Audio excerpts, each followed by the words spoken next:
So last month, my friend Tyler announced he was embracing minimalism, like, the hardcore kind.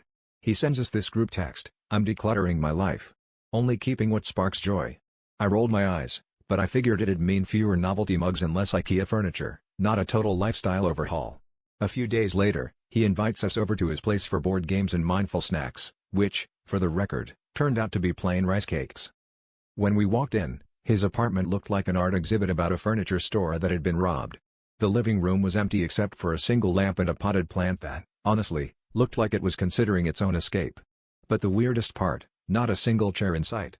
I asked, "Tyler, where's your couch?" He replied, "Sold it. Chairs are just horizontal clutter for vertical people." That didn't make sense, but we all shrugged and sat on the floor, trying to pretend our knees weren't making noises usually reserved for haunted houses. As the night went on, it got more surreal. We tried to play Monopoly, but balancing the board on our knees was a disaster. Every time someone shifted, hotels toppled like the housing market.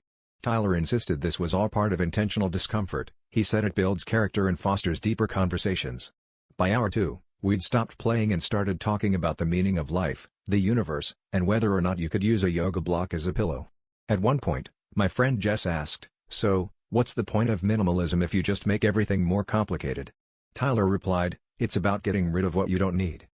Eventually, someone brought up the age-old question: if we're sitting on the floor, what are we really sitting on? That's when Tyler grinned and said, "Well, since I sold all the chairs, I guess now we're just sitting on existential questions." And that's how I learned that minimalism isn't about having less stuff, it's about having more room for uncomfortable conversations and sore backs.